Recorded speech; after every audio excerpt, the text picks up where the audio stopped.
فیضان عید الفطر، فیضان عید الفطر، فیضان عید الفطر۔ الحمد للہ رب العالمین والصلاة والسلام علی سید المرسلین، اما بعد فاعوذ باللہ من الشیطان الرجیم، بسم اللہ الرحمن الرحیم۔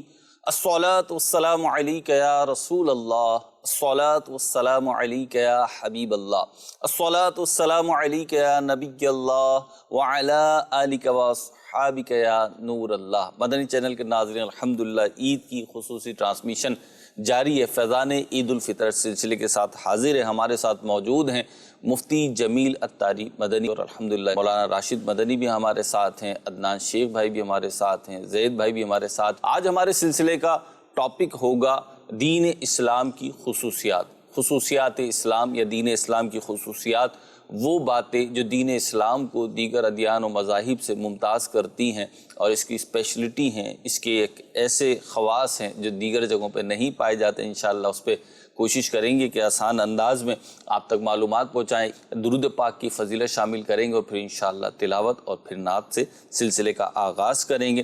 نبی رحمت شفیع امت صلی اللہ تعالی علیہ وسلم کا فرمان ذی شان ہے، جو مجھ پر ایک مرتبہ درود پاک پڑھتا ہے اللہ پاک اس پر 10 رحمتیں نازل فرماتا ہے۔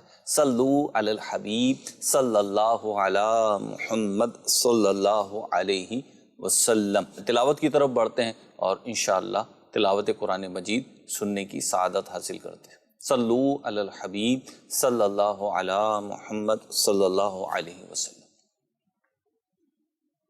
أعوذ بالله من الشيطان الرجيم، بسم الله الرحمن الرحيم، إذا السماء انفطرت وإذا الكواكب انتثرت وإذا البحار فجرت وإذا القبور بعثرت علمت نفس ما قدمت وأخرت يا أيها الإنسان ما غرك بربك الكريم الذي خلقك فسواك فعدلك في أي صورة ما شاء ركبك كلا بل تكذبون بالدين وَإِنَّ عَلَيْكُمْ لَحَافِظِينَ كِرَامًا كَاتِبِينَ يَعْلَمُونَ مَا تَفْعَلُونَ إِنَّ الْأَبْرَارَ لَفِي نَعِيمٍ وَإِنَّ الْفُجَّارَ لَفِي جَحِيمٍ يَصْلَوْنَهَا يَوْمَ الدِّينِ وَمَا هُمْ عَنْهَا بِغَائِبِينَ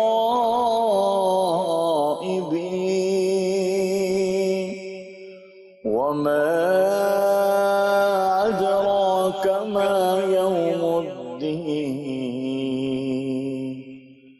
ثم ما أدراك ما يوم الدين يوم لا تملك نفس لنفس شيئا والأمر يومئذ لله آمنت بالله صدق اللہ العظیم۔ ماشاء اللہ، تلاوت قرآن پاک سننے کی سعادت حاصل کی تو کسی نے کیا خوب کہا، خدا کا ذکر کرے ذکر مصطفیٰ نہ کرے، ہمارے منہ میں ہو ایسی زباں خدا نہ کرے۔ تو بڑھتے ہیں اور سنتے ہیں نعت شریف انشاءاللہ۔ صلو علی الحبیب صلی اللہ علی محمد صلی اللہ علیہ وسلم۔ صلی علی نبینا صلی علی نبینا صلی علی محمد صلی علی شفیعنا صلی علی محمد صلی علی شفیعنا صلی علی محمد۔ ہم بھی مدینے جائیں گے، ہم بھی مدینے جائیں گے، تھوڑے دنوں کی بات ہے، آقا ہمیں بلائیں گے، آقا ہمیں بلائیں گے، تھوڑے دنوں کی بات ہے، صلی علی نبینا صلی علی محمد۔ خوف نہ رکھ رضا ذرا، تو ہے عبد مصطفیٰ، خوف نہ رکھ رضا ذرا، تو ہے عبد مصطفیٰ، تیرے لیے امان ہے، تیرے لیے امان ہے، صلی علی نبینا صلی علی محمد صلی علی شفیعنا صلی علی محمد۔ فاصلوں کو تکلف ہے، ہم سے اگر ہم بھی بے بس نہیں، بے سہارا نہیں، فاصلوں کو تکلف ہے، ہم سے اگر ہم بھی بے بس نہیں، بے سہارا نہیں، خود انہیں کو پکاریں گے ہم دور سے، راستے میں اگر پاؤں تھک جائیں گے، خود انہیں کو پکاریں گے ہم دور سے، راستے میں اگر پاؤں جائیں گے ہم مدینے میں تنہا نکل جائیں گے اور گلیوں میں بس بھٹک جائیں گے ہم مدینے میں تنہا نکل جائیں گے اور گلیوں میں بس بھٹک جائیں گے ہم وہاں جا کے واپس نہیں آئیں گے ڈھونڈتے ڈھونڈتے لوگ تھک جائیں گے ہم وہاں جا کے واپس نہیں آئیں گے ڈھونڈتے ڈھونڈتے لوگ تھک جائیں گے اے مدینے کے ذائقے خدا کے لیے داستان سفر مجھ کو یوں مت سنا اے مدینے کے ذائقے خدا کے لیے داستان سفر مجھ کو یوں مت سنا دل تڑپ جائے گا بات پڑ جائے گی میرے محتاط آنسو چھلک جائیں گے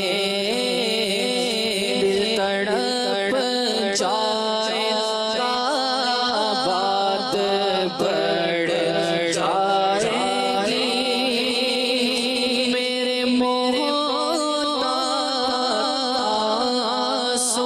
چھلک جائیں گے فاصلوں کو تکلف ہے ہم سے اگر ہم بھی بے بس نہیں بے سہارا نہیں فاصلوں کو تکلف ہے ہم سے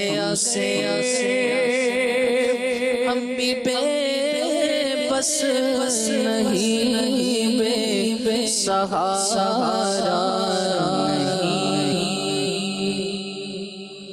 واہ جی واہ، ماشاء اللہ عز و جل۔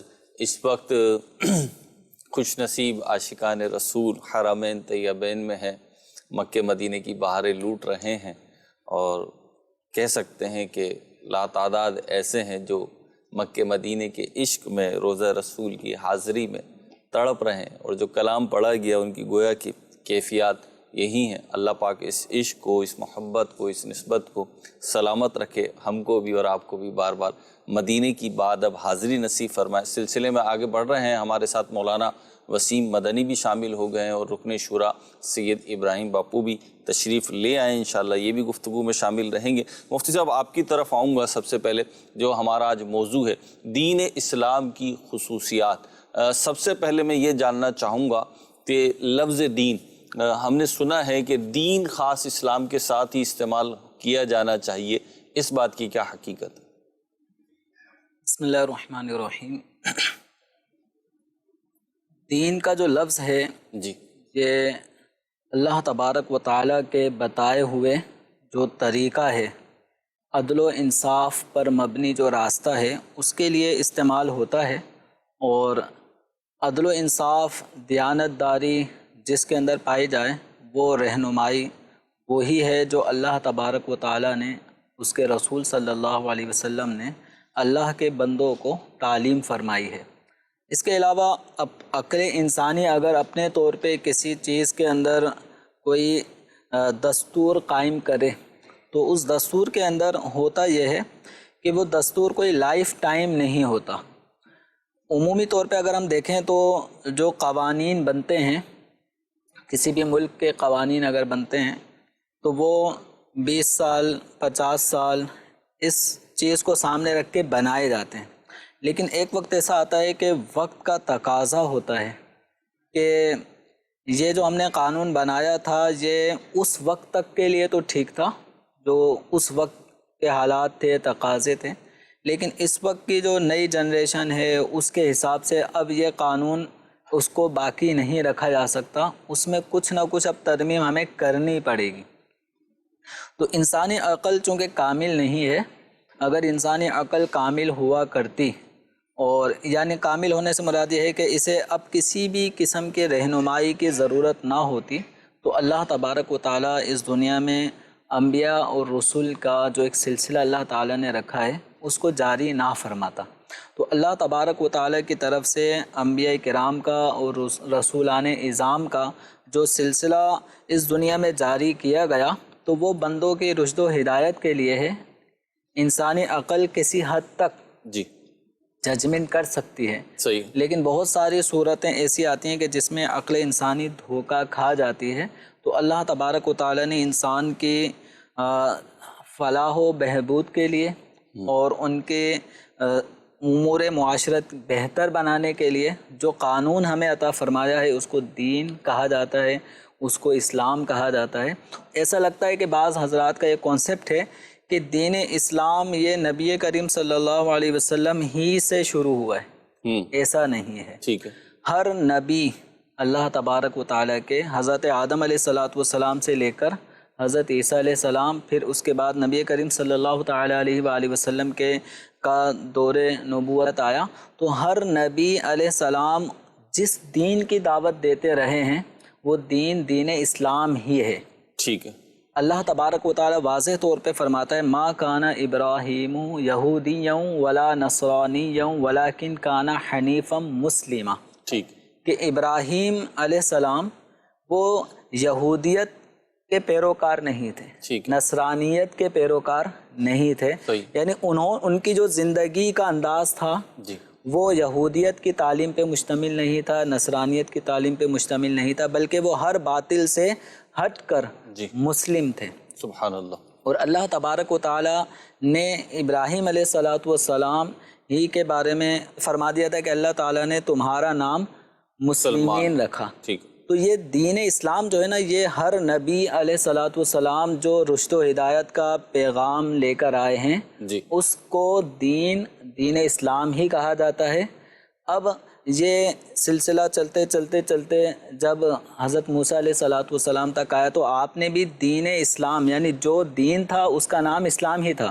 ٹھیک ہے، پھر موسیٰ علیہ السلام کے وصال ظاہری کے بعد جو آپ کی جو قوم تھی، امت تھی، اس نے اس میں بگاڑ پیدا کر دیا۔ اس بگاڑ پیدا کرنے کی وجہ سے جو دین اسلام حضرت موسیٰ علیہ السلام کی تعلیمات تھیں، اب اس کا وہ حلیہ، وہ اصل حالت، اصل نقشہ باقی نہ رہا، اب اس بگاڑ والی کیفیت کا نام ہے یہودیت۔ ٹھیک، اسی طرح حضرت عیسیٰ علیہ نبینا علیہ السلام نے بھی توریت کی تائید تصدیق فرمائی، گویا انہوں نے بھی اسلام ہی کا پرچار کیا۔ جی اب اس کے بعد حضرت عیسیٰ علیہ السلام کے آسمان پر اٹھائے جانے کے بعد جی جو آپ کے پیروکار تھے، ان کے بعد جو آنے والے جو پیروکار رہے تو انہوں نے راہبانیت اور اس طرح کی کچھ چیزوں کو اتنا اضافہ کر دیا جو حضرت عیسیٰ علیہ السلام کی تعلیمات کے بھی خلاف تھا۔ ٹھیک ہے، جیسے عیسیٰ علیہ السلام کو اللہ کا بیٹا ماننا، شرک کر دیا، شرک کرنا، حضرت بی بی مریم رضی اللہ عنہا کو اللہ تعالیٰ کی بیوی قرار دینا، الوہیت میں ان کو شریک ماننا۔ اسی طرح یہودیوں کا تھا کہ حضرت عزیر علیہ السلام کو ابن اللہ کہتے تھے، اللہ کا بیٹا تصور کرنا۔ تو یہ وہ نظریات تھے، اور اس کے تحت اور بہت سے جزوی ایسے فروعی ان کے مسائل تھے کہ جو حضرت موسیٰ علیہ السلام کی تعلیمات سے یکسر خلاف تھے، حضرت عیسیٰ علیہ السلام کی تعلیمات کے بالکل خلاف تھے. تو یہ جو آپ حضرات جس دین کی دعوت دے رہے تھے وہ ہے اسلام، ٹھیک ہے، جو ہر باطل سے بالکل پاک صاف، ٹھیک. لیکن جب اس کے اندر یہودیوں نے اپنے طور پہ کچھ عقائد ڈالے، ٹھیک ہے، مکسنگ کر دی، مکسنگ، تو وہ یہودیت کہلائی. عیسائیوں نے ڈالے وہ نصرانیت کہلائی. اب یہ ہو گئے اس تعلیم سے ہٹ کر الگ مذہب، ٹھیک ہے، جن کو یہودیت اور نصرانیت کہا جاتا ہے، عیسائیت کہا جاتا ہے. اب نبی کریم صلی اللہ تعالیٰ علیہ وآلہ وسلم نے جلوہ فرما ہو کر انہی باتوں کی تصدیق فرمائی جن کی تصدیق انبیاء کرام علیہ الصلوۃ والسلام کرتے آئے ہیں. حضرت موسیٰ علیہ السلام جس کی تعلیم دیتے آئے، عیسیٰ علیہ السلام جو تعلیم دیتے آئے، یعنی جو بنیادی اصول قواعد وہ دین اسلام میں سرکار دو عالم صلی اللہ علیہ وسلم نے بھی بیان فرمائے.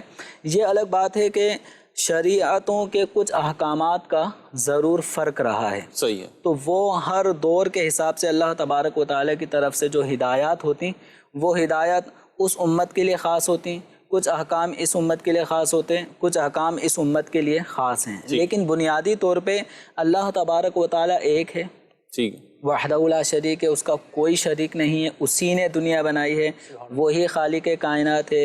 اور حشر ہوگا، لوگوں کو ان کے اعمال کا بدلہ اور جزا دی جائے گی. اور کسی کو جنت میں اچھے اعمال کرنے والوں کو جن سے رب راضی ہوا جنت، اور برے اعمال کرنے والے جن سے رب ناراض ہوا، جنہوں نے اللہ تعالیٰ کے ساتھ کفر کیا، شرک کیا، وہ ان کے لیے جہنم. یعنی یہ بنیادی عقائد جو دین اسلام کے ہیں وہ ہر دور میں ہر نبی تعلیم فرماتے آئے ہیں. یعنی کہہ سکتے ہیں کہ فاؤنڈیشن جو تھی وہ ایک تھی، وہ ایک ہی ہے، بلکہ اسی کا نام دین اسلام ہے. اسلام، دین اسلام ہے.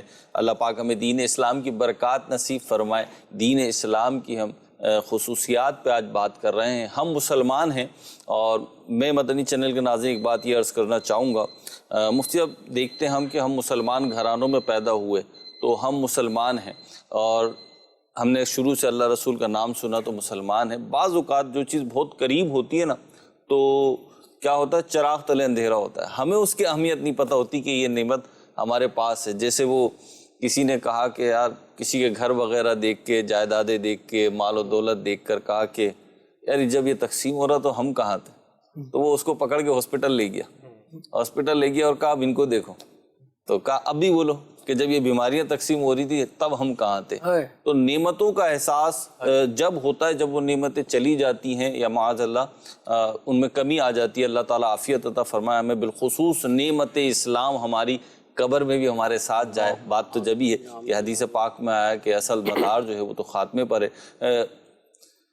راشد بھائی کیا فرمائیں گے؟ دین اسلام کی خصوصیات پہ بات ہو رہی ہے. ابھی جیسے مفتی صاحب گفتگو فرما رہے تھے تو میرے ذہن میں ایک بات یہ بھی آ رہی تھی کہ اس وقت معلوم دنیا جو ہے ہمارے سامنے جو کائنات ہے، اس پہ جتنے بھی مذاہب ہیں، چاہے وہ آسمانی مذاہب ہوں چاہے وہ غیر آسمانی مذاہب ہوں، بنیادی چیز کیا ہے؟ اس کی تعلیمات، وہ کتاب کہ جس پہ اس کی تعلیمات کا ڈیپینڈ ہے نا.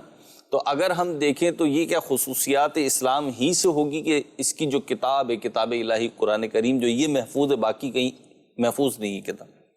بسم اللہ الرحمن الرحیم. مہروز بھائی آپ نے دو باتیں ارشاد فرمائی ہیں. پہلی بات تو یہ کہ دین اسلام کے جو قوانین ہیں، جو اصول ہیں، یہ اللہ تبارک و تعالیٰ نے یوں کہیے کہ ایک کتاب کی صورت میں اس امت کو عطا فرما دیے. آقا کریم علیہ الصلوۃ والسلام پر کتاب نازل فرمائی، اور یہ کلام الہی بھی جو نازل ہوا تو ایسا نہیں ہوا کہ ایک ہی مرتبہ مکمل 30 پارے دے دیے ہوں، بلکہ درجہ بدرجہ کبھی ایک صورت، کبھی 2 صورتیں، کبھی چند آیتیں، کبھی زیادہ آیتیں، اس طرح کر کے 23 سال کے عرصے میں تھوڑا تھوڑا کر کے قرآن کریم نازل ہوتا رہا، اور اس میں بندوں کو مختلف احکامات دیے جاتے رہے تاکہ عمل کرنے میں بھی آسانی ہو، سمجھنے میں بھی آسانی ہو. رب کریم قرآن مجید برہان رشید، اس میں اللہ پاک فرماتا ہے الف لام میم ذالک الکتاب لا ریب فیہ. فرمایا یہ وہ بلند رتبہ کتاب ہے جس میں شک کی کوئی جگہ نہیں ہے. علماء فرماتے ہیں شک اس چیز میں ہوتا ہے کہ جس پر یقین نہ ہو. قرآن کریم تو اپنے دلائل، معجزات اور غیبی خبروں اور فصاحت و بلاغت کے انداز پر اگر اس کو پڑھا جائے تو یہ اتنا اس کے اندر صراحت ہے، وضاحت ہے کہ اس میں شک کیا ہی نہیں جا سکتا. قرآن کریم اللہ تبارک و تعالیٰ کا پاک کلام، اور پھر اگر دیکھیں کہ دین اسلام کی جو خصوصیات قرآن میں بیان کی گئیں، احادیث میں بیان کی گئیں، اگر اس پر غور کریں تو اس سے نہ صرف دین اسلام کی محبت ہمارے دلوں کے اندر پیدا ہوگی، بلکہ اس دین اسلام کی خصوصیات کو پڑھ کر اور دیکھ کر غیر مسلم بھی کلمہ پڑھ کر مسلمان ہوتے ہیں۔ دین اسلام چونکہ رب تبارک و تعالیٰ کا ایک دین ہے جو اللہ پاک نے اپنے بندوں کو رسولوں کے ذریعے عطا فرمایا ہے، اور اس کائنات کو بنانے والا رب العالمین اس کے نزدیک یہ سب سے پسندیدہ دین ہے۔ اللہ تبارک و تعالیٰ فرماتا ہے ان الدین عند اللہ الاسلام، بے شک اللہ کے نزدیک پسندیدہ دین اسلام ہے۔ ذرا غور کیجئے، اللہ تبارک و تعالیٰ کا یہ پسندیدہ دین ہے، اور جب کوئی کام پسندیدہ ہوتا ہے تو اس کے کرنے والے بھی پسندیدہ ہوتے ہیں، لہذا اسلام کی بدولت مسلمان بھی اللہ پاک کے پسندیدہ ہیں۔ اس کے برعکس دوسرے جو مذاہب کے ماننے والے ہیں، باطل مذاہب کے ماننے والے، یقیناً وہ اللہ کے نزدیک پسندیدہ نہیں، تو اسی طرح ان کے ماننے والے بھی پسندیدہ نہیں ہیں، اور آخرت میں انہیں کوئی فائدہ نہیں پہنچے گا۔ دنیا میں دین اسلام کو چھوڑ کر اگر کوئی دوسرا دین اختیار کرے گا تو اسے اس سے کوئی فائدہ نہیں پہنچ سکتا۔ اللہ کریم فرماتا ہے وَمَن يَبْتَغِ غَيْرَ الْإِسْلَامِ دِينًا فَلَن يُقْبَلَ مِنْهُ وَهُوَ فِي الْآخِرَةِ مِنَ الْخَاسِرِينَ، فرمایا اور جو کوئی دین اسلام کے علاوہ کوئی اور دین چاہے گا اس سے اس کا دین ہرگز قبول نہیں کیا جائے گا، اور وہ آخرت میں نقصان اٹھانے والوں میں سے ہوگا۔ محروز میں دیکھیے، دین اسلام چونکہ اللہ کا پسندیدہ دین، اور اسی دین کو اختیار کر کے عمل کر کے بندہ نجات پا سکتا ہے۔ اللہ تبارک و تعالیٰ نے مخلوق کو پیدا کیا ہے، تو اب اللہ تبارک و تعالیٰ کو وہی بندے پسند ہوں گے کہ جو اللہ کے حقوق کی بھی رعایت کریں گے اور اللہ کے بندوں کے حقوق کی بھی رعایت کریں گے۔ اللہ تبارک و تعالیٰ کے حقوق کیا ہیں کہ اللہ پر ایمان لانا، اس کی عبادت کرنا، اس کے ساتھ کسی کو شریک نہ ٹھہرانا، اور بندوں کے حقوق کیا ہیں؟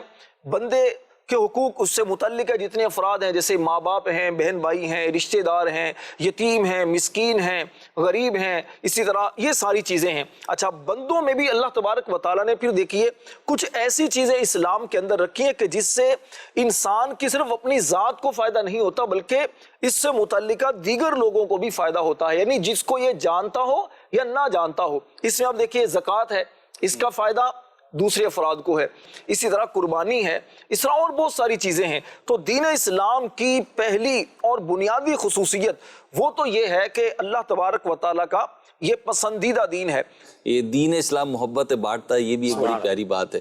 تو مہمان نوازی ہو کہ میزبانی ہو، عید کی خوشیاں ہوں یا دیگر تہوار ہوں، دین اسلام نے ہمیں ایک ضابطہ اخلاق عطا فرمایا، اللہ پاک ہمیں اس پر عمل کرنے کی توفیق عطا فرمائے۔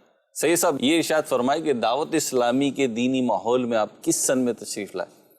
دعوت اسلامی کے مدنی ماحول سے میں وابستہ جو ہوا وہ 1983 میں ہوا۔ میں 83 میں 81 میں غالباً دعوت اسلامی بنی، اور 83 میں 2 سال بعد جو ہے 26 ماہ کے اندر اندر آپ بھی دعوت اسلامی میں پہلا اجتماع ہوا، اس سے پہلے ہی حاضری ہو گئی تھی، اور دعوت اسلامی کا غالباً دوسرا ہی سال تھا رمضان کا، رمضان سے پہلے حاضری ہو گئی تھی، اور یوں سمجھ لیں کہ ویسے کہتے ہیں شاہ صاحب عید کا موسم ہے نا، تو تھوڑا سا آپ کی اجازت چاہوں گا میں، کہتے ہیں کہ انسانی زندگی میں نا 40 سال جو ہے میچورٹی کی عمر ہوتی ہے انسانی زندگی میں، اور آپ کو دعوت اسلامی میں بھی جو ہے 40 سال تقریباً آلموسٹ۔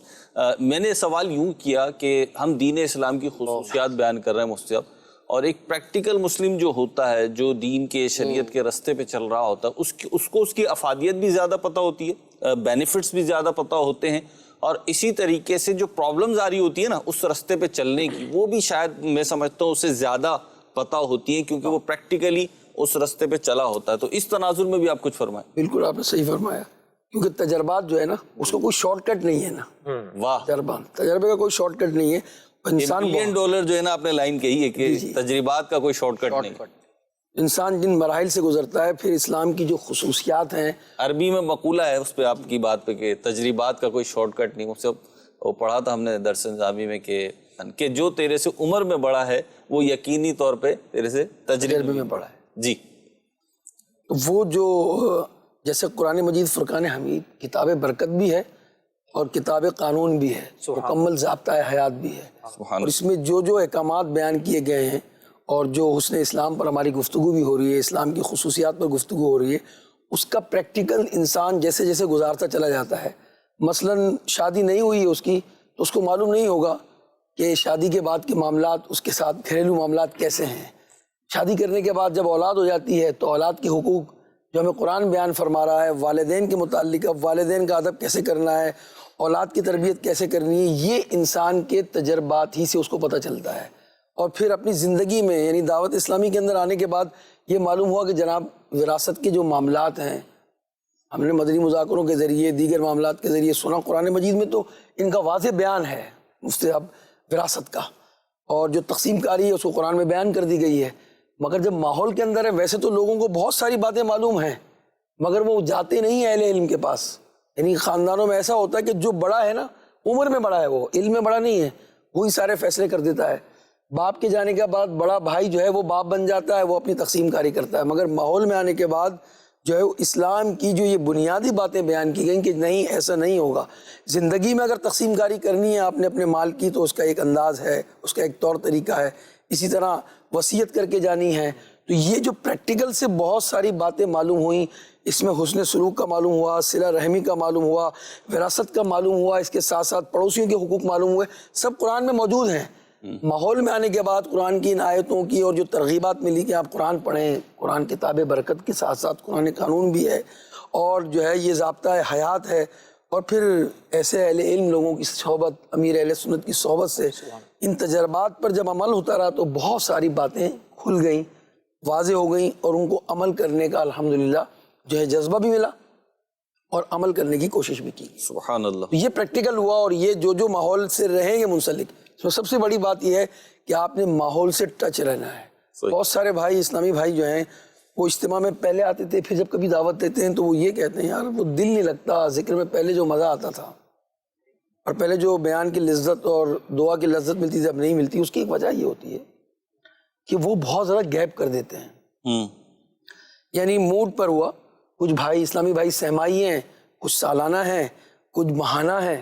جب موڈ ہوا تو اجتماع میں آ گئے، موڈ ہوا تو مدنی مذاکرے میں آ گئے، موڈ ہوا تو مدنی قافلے میں چلے گئے. تو جو جتنا ماحول سے قریب ہوگا اتنی ہی برکتیں اس کو ملیں گی. صحیح. تو موبائل بھی صحیح ہو، چارجر بھی صحیح ہو، لائٹ بھی موجود ہو. بسا اوقات ہوتا ہے نا کہ ہم جو ہے وہ موبائل لگا دیتے ہیں 1 گھنٹے کا، ارے یار تو چارج ہی نہیں ہوا. جی کیوں نہیں؟ مسئلہ یہ ہوا کنیکٹ صحیح نہیں ہوا. ہاں کنیکشن صحیح ہوگا کنیکشن میں پرابلم تو چارج ہو جائے گا نا. یہاں تو اس وقت 30% موبائل ہوتا ہے تو ہمیں بے چینی بڑھ جاتی ہے. اس وقت 2 چیزیں مانگتے ہیں لوگ گھروں پر جا کر بھی. جی یار ذرا وہ ہے یہ پن ہے آپ کے پاس، اس کی ڈیٹا کیبل ہے آپ کی. تو وہ 30% کے بعد ہماری جو ہے حالت خراب ہو جاتی ہے اور ہم عملی طور پر جو ڈسچارج ہو رہے ہیں اس کا جو ہے اس کی توجہ نہیں ہے. وہ کیوں ہے؟ ہمارا کنیکشن سہمائی اور سالانہ ہو گیا. اللہ اکبر. اگر کنیکشن رہے گا تو یہ حسن اسلام کی جو باتیں ہیں، جو آسانیاں ہیں، جو احکامات ہیں، یہ انشاءاللہ الرحمن سب معلوم ہوتے رہیں گے اور عمل کا جذبہ بھی بڑھے گا. صحیح. کنیکشن مضبوط ہوگا.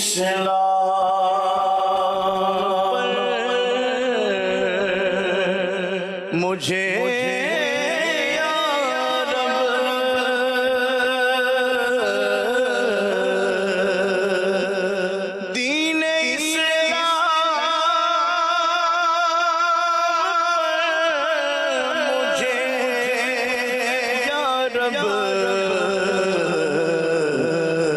استقامت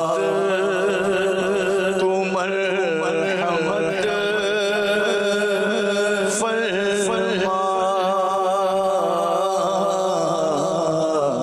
استقامت تو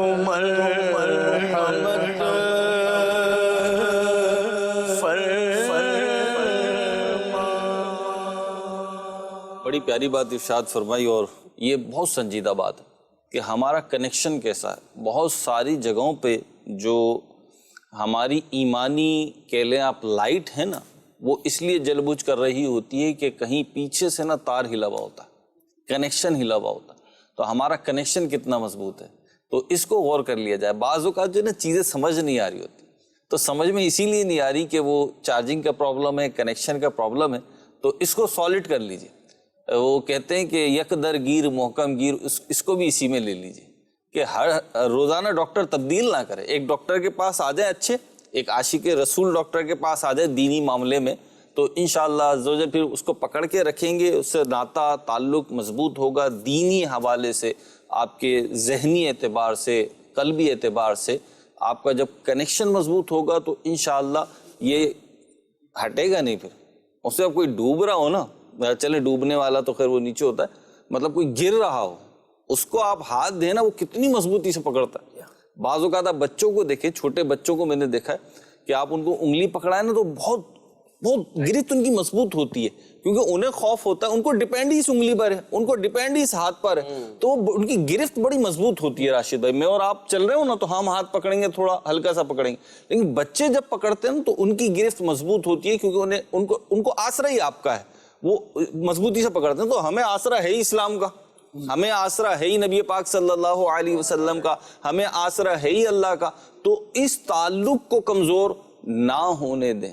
جب رسی میں گرہ لگائی جاتی ہے نا، نوٹ جو لگائی جاتی ہے وہ مضبوط ہوگی تو دونوں سرے جڑے رہیں گے، اگر وہ لوز ہوئی تو پھر ٹوٹ جائے گی. اور پھر یہ مضبوطی سے تھامنا ہے نا، کنیکشن مضبوط کرنا ہے. جی. جو آپ مثال دے رہے تھے، مجھے عرفات کی مثال یاد آئی. یہ جو نئے پہلی دفعہ جو حج پر جاتے ہیں، اب وہ اپنے جو ان کے گروپ لیڈر ہوتے ہیں ان کے ساتھ جڑے رہتے ہیں. وہ جو ہاتھ پکڑنے والی بات ہے نا، اس کو پتا ہے اگر میں مینا میں عرفات میں کھو گیا ڈھونڈ نہیں سکوں گا.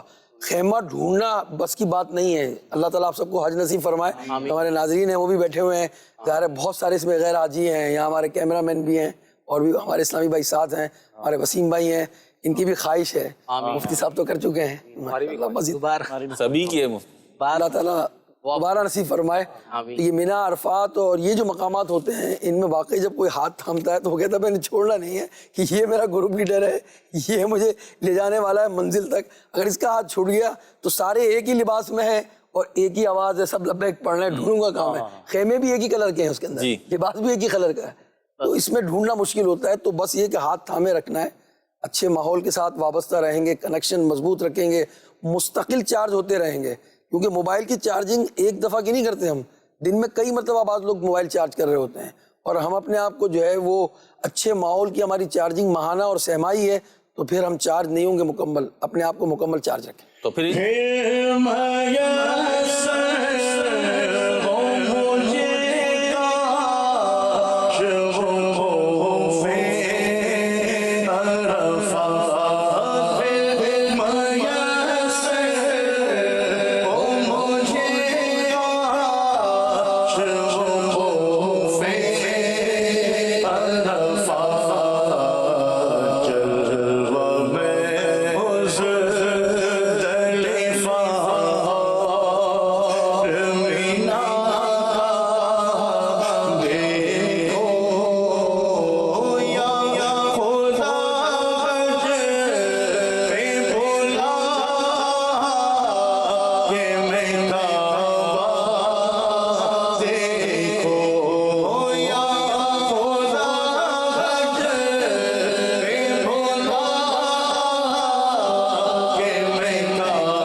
وسیم بھائی، اتنی پیاری پیاری باتیں ہو رہی ہیں، دین اسلام کی خصوصیات، امتیازات، کوالٹیز بیان ہو رہی ہیں. کچھ آپ بھی اس میں کچھ حصہ ملائیں اور ہمیں بتائیں دین اسلام کی کوئی خصوصیت. ماشاءاللہ، دین اسلام اللہ تبارک و تعالیٰ کی بہت بڑی نعمت جو اس نے ہمیں عطا فرمائی. اور مہروز بھائی، میں تو یہ عرض کروں گا کہ ہمارا دین اتنا خوبصورت دین ہے کہ اس دین میں کسی بھی قسم کی مشکل اور حرج والی چیزیں نہیں رکھی گئیں. یہ اللہ تبارک و تعالیٰ نے دین اسلام پر عمل کرنے والوں مسلمانوں پر بڑا خصوصی اپنا فضل اور کرم فرمایا ہے. قرآن مجید فرقان حمید میں اللہ تبارک و تعالیٰ نے ارشاد فرمایا. میں بالخصوص اپنے مدنی چینل کے ان ناظرین کی طرف گزارش کروں گا کہ جو بعض اوقات یہ کہتے ہیں کہ یار یہ کام تو بڑا مشکل ہے، یار نماز بڑا مشکل کام ہے، زکوٰۃ بڑا مشکل کام ہے، حج بڑا مشکلات لگ رہی ہوتی ہیں. یعنی انہیں گویا کہ یہ چیزیں مشکل، وہ اپنے طور پر ایک خیالاتی طور پہ کہ بھائی نہیں بڑا مشکل لگ رہا ہے، ہمیں تو بڑا مشکل لگ رہا ہے. آپ دیکھیں کہ اسلام کتنا خوبصورت مذہب ہے. اللہ تبارک و تعالیٰ نے قرآن مجید فرقان حمید میں ارشاد فرمایا ما جعل علیکم فی الدین من حرج. اللہ تعالیٰ نے دین میں تم میں کسی بھی قسم کا کچھ حرج نہیں رکھا. حدیث پاک میں اللہ کے نبی صلی اللہ تعالیٰ علیہ وسلم نے ارشاد فرمایا کہ اگر مجھے اپنی امت پر حرج اور مشقت کا خوف نہ ہوتا تو میں ہر نماز میں ان پر مسواک لازم کر دیتا کہ بھئی ہر نماز میں مسواک کرو. اب دیکھیں حرج، مشقت، پریشانی کہتے کس کو ہیں؟ بڑے پیارے الفاظ میں کسی نے لکھا ہے کہ بندوں کو ان کی اہلیت اور طاقت سے بالا تر احکام کا مکلف بنانا اور فطری تقاضوں کے خلاف احکام کا پابند کرنا، یہ باعث حرج اور مشقت ہوتا ہے. یہ بڑے پیارے الفاظ لگے میروز بھائی مجھے. الفاظ تو پیارے ہیں، کچھ آسان ہو جائے. میں اس کو آسان کرنے جا رہا ہوں. یعنی مطلب یہ کہ میرے اندر ایک کام کو کرنے کی طاقت ہی نہیں ہے، میرے اندر ایک کام کو کرنے کی اہلیت، میں ایک مثالیں دوں گا تو انشاءاللہ سمجھ میں بھی آ جائے گا. میرے اندر اس کام کو کرنے کی اہلیت ہی نہیں ہے، طاقت ہی نہیں ہے، میں اپنے اندر وہ طاقت پا ہی نہیں رہا. مجھے یہ کہنا کہ یہ کام کرو، صحیح ہے؟ تو اب یہ ہے بندے کی طاقت سے باہر کا کام جو کہ اس کے لیے کرنا انتہائی مشکل ہے. صحیح. دوسری بات یہ کہ فطری تقاضوں کے مطابق بھی نہیں، یعنی ایک بندہ فطرتی طور پہ کہتا ہے کہ یار یہ کام اچھا نہیں ہے، یہ کام نہیں کرنا چاہیے. اسلام نے ان کاموں کو کرنے کا پابند ہی نہیں کیا، بلکہ جو فطرت تقاضا کرتی ہے نا ان کاموں کو کرنے کا پابند کیا. اب آپ دیکھیں نماز ہے، نماز نابالغ بچے پر فرض نہیں ہے. صحیح ہے. کیوں؟ عقل کامل نہیں ہے، صفائی ستھرائی کا خیال نہیں رکھ سکتا، اس کا کام، اس کا انداز ایک لاؤبالی پن ہے، مینرز نہیں ہے، آہستہ آہستہ آ رہے ہیں. اسلام نے کہا. اور دوسرا کہ اب یہ بچہ جو ہے یہ پابند نہیں ہے نماز ادا کرے، لیکن جب یہ بالغ ہو جاتا ہے، عقل کامل ہو جاتی ہے، سمجھدار ہو جاتا ہے، تو پھر فرمایا کہ اب یہ نماز ادا کرے. دوسری بات، دن میں 50 نمازیں فرض نہیں کی گئیں، 5 نمازیں فرض کی گئیں. ہمارے پاس 24 گھنٹے ہیں. اسلام نے یہ نہیں کہا کہ ہر گھنٹے میں آدھا گھنٹہ نماز پڑھنی ہے، ہر گھنٹے میں 45 منٹ نماز پڑھنی ہے، سجدے میں ہی پڑے رہو، سجدے میں ہی رہو، رکوع میں ہی رہو، بس عبادت ہی کرتے رہو. نہیں، فرمایا کہ یہ پورے 24 گھنٹے جو ہے نا ان میں 5 نمازیں فرض ہیں. سبحان اللہ. اور اگر دیکھا جائے تو کل ملا کر اگر نمازوں کا دورانیہ لگائے نا تو 1 گھنٹہ بھی نمازوں کی ادائیگی کا نہیں بنتا مجموعی طور پہ. ٹھیک ہے. تو مطلب 23.5 گھنٹے ہمیں دے دیے اپنے دنیاوی معاملات کے کام کاج کے لیے، اپنے رزق کے معاملات کے لیے، اپنے گھریلو معاملات کے لیے. 1 گھنٹہ فرمایا کہ نماز ادا کرو. یہ خاص عبادت، یہ خصوصیت، ایک خاص عبادت. دیکھیں اب یہ آسانی ہے، بندہ اگر اس پہ غور کرے تو یار نماز پڑھنا تو کوئی مسئلہ ہی نہیں ہے، میرے رب نے تو بڑی آسانی رکھی ہے نماز کے اندر. اچھا اب میروز بھائی دوسری بات اگر نماز میں دیکھیں نا، نماز میں اللہ تبارک و تعالیٰ نے فرمایا کھڑے ہو کر نماز ادا کرنی ہے، جو ایک طریقہ ہے. نہیں کر سکتے، مشقت نہیں ہے اسلام میں، شریعت اجازت دے رہی ہے، اس بات پہ تکلیف ہو رہی ہے، بیٹھ کے پڑھ لو. صحیح. اب یہاں پر بھی فرمایا کہ اگر اب بھی تکلیف ہو رہی ہے، شریعت اجازت دیتی ہے، علماء سے رابطہ کریں، لیٹ کے پڑھ لیں. تب بھی نہیں، فرمایا کہ اشاروں سے پڑھ لیں. یعنی مطلب یہ کہ آسانی در آسانی، آسانی در، یہ نہیں کہ جیسے بھی ہو، بیمار ہو، پریشان ہو، مشکل میں ہو، تکلیف ہو رہی ہے، کھڑے ہو کے ہی پڑھنا ہے جی، اس کے علاوہ کوئی ہے ہی نہیں. لچک، آسانی، بہت آسانی. اسی طریقے سے اگر زکوٰۃ کے احکامات میں آ جاتے ہیں ہم، دوسری مثال میں یہ دوں گا کہ غریب پر زکوٰۃ فرض نہیں کی. ٹھیک. سب سے پہلی بات، اس کے بعد ہے ہی نہیں، وہ دے گا کہاں سے؟ ہے ہی نہیں، فرمایا کہ نہیں تم پر نہیں ہے. صحیح. امیر پر کی، لیکن امیر کے اوپر بھی لحاظ ایک یہ رکھا کہ اگر اس سے کہہ دیا کہ آدھا مال دے دو، اگر اس سے کہا کہ 75% دے دو، تو اس لیے تو بیچارہ بہت ہی زیادہ آزمائش میں آ جائے گا. لیکن رب نے کیا فرمایا کہ کل مال کا 40واں دینا ہے، 2.5%. یعنی اب دیکھیں بالکل اس پہ چٹکلا ہوا وسیم بھائی جی، اس سال سے یہ سب 2.5% 40واں حصہ ہے زکوٰۃ کا. تو ایک جگہ سے میں کچھ گھر کے لیے خریداری کر رہا تھا تو مجھ سے پوچھنے لگے کہ وہ مہروز بھائی وہ زکوٰۃ کی 1-2 باتیں وہ پوچھ لوں. میں نے کہا ہاں بولیں. تو انہوں نے مجھے بتایا کہ اس طریقے سے ہے، کچھ مال بتایا اس پہ زکوٰۃ ہوگی. میں نے جی ہوگی. کہنے اچھا تو کتنی ہوگی؟ تو میں نے 40واں حصہ 2.5%. کہنے مطلب کم پڑھے لکھے تھے وہ ذرا. تو کہنے 1 لاکھ پہ 2,500 روپے. میں نے ہاں. کہنے تو پچھلے سال بھی 2,500 تھے. تو میں نے ہاں پچھلے سال بھی 2,500 تھے، آئندہ سال بھی 2,500 ہی ہوں گے. تو کہہ رہے نہیں میں یوں کہ پوچھ رہا ہوں کہ اب تو مہنگائی بہت ہو گئی ہے نا. تو میں نے بولا بھائی دیکھیں زکوٰۃ جو ہے نا یہ قیامت تک 2.5% اور 40واں حصہ ہی رہے گی, مہنگائی چاہے جتنی ہو جائے. ہاں فطرے میں کیونکہ اجناس کی مقدار ہے تو وہ چینج ہوتا رہے گا, وہ مقدار ہے.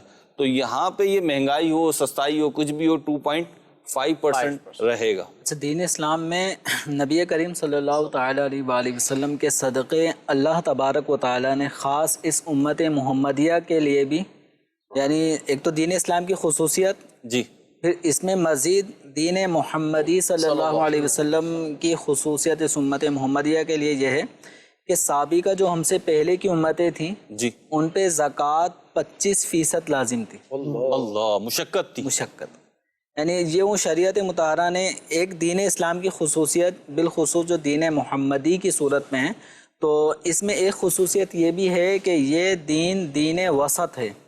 وسط سے مراد اعتدال, درمیانہ, میانہ روی اس کے اندر رکھی گئی ہے.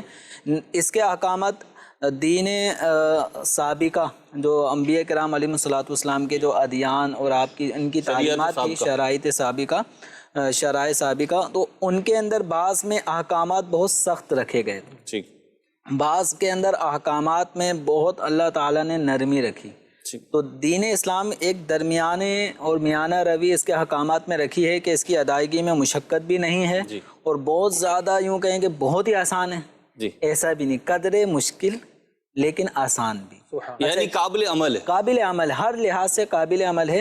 تو اب جیسے 2.5% جو زکوٰۃ ہے, یہ 2.5% کو اگر ہم 10 سے ملٹیپلائی کرتے ہیں تو جا کے 25% بنتا ہے. جی 10واں حصہ, اس کا 10واں حصہ. تو اسی طرح دین اسلام کی خصوصیات میں سے ایک یہ بھی ہے کہ ہم میں کوئی بھی شخص نماز کا جب وقت ہو جائے جی تو نماز کی ادائیگی کے لیے اسے مسجد ہی میں جانا یہ ضروری, کسی مخصوص مقام پہ نہیں, کسی مخصوص مقام پہ جانے کی ضرورت نہیں ہوگی. جیسے سفر میں ہیں, اب نماز پڑھنی ہے تو مسجد تلاش کریں, وہیں پہ نماز ہوگی, اس کے علاوہ نہیں ہوگی.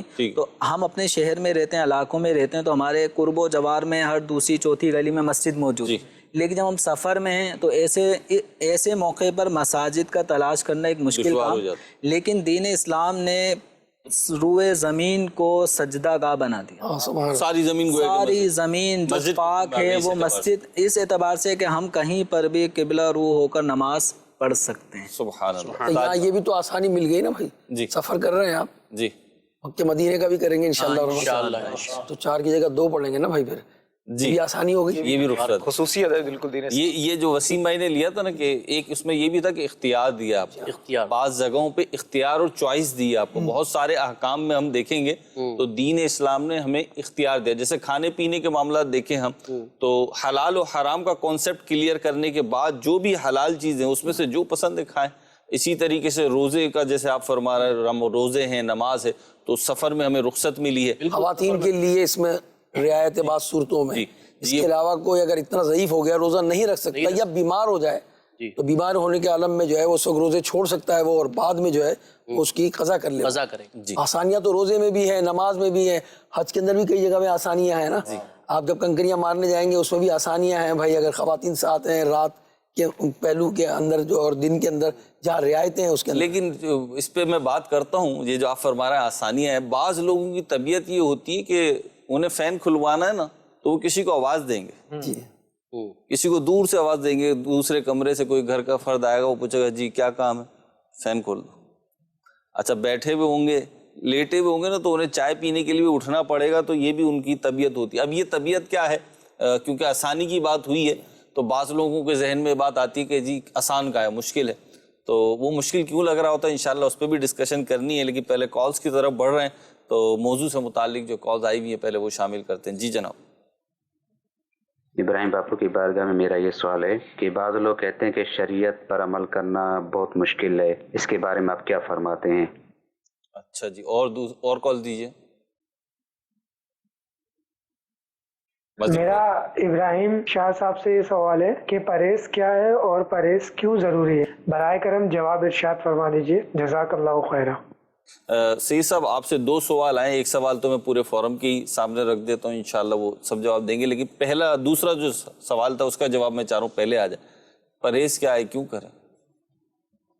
دیکھیے پرہیز سے یہاں ان کی مراد کھانے پینے کا پرہیز ہے. انہوں نے تو جرنل کر دیا، آپ بھی جرنل کر دیں.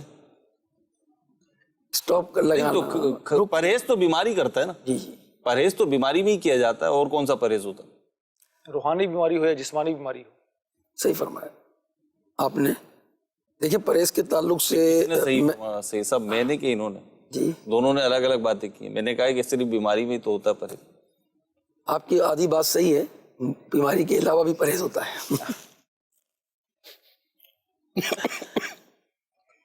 دیکھیں پرہیز، اگر ہم غذا کے حوالے سے بات کرتے ہیں تو خصوصاً یعنی جو مریض ہے نا، آپ کہہ رہے ہیں پرہیز ہو کرنا چاہیے. مریض وہ زیادہ جو ہے وہ اس پر ہاتھ صاف کر رہا ہوتا ہے. اب کھانے کی اگر ہم بات کرتے ہیں، شوگر کے پیشنٹ ہوتے ہیں نا، مریض کو ریئیکشن فوراً آ رہا ہوتا ہے اصل میں. اب وہ ریئیکشن کہیں ایسے بھی ہیں کہ کچھ پرہیز کر لیتے ہیں، مگر اگر آپ ایک رسگلہ کھا رہے ہیں تو انہوں نے 3 کھانے ہیں.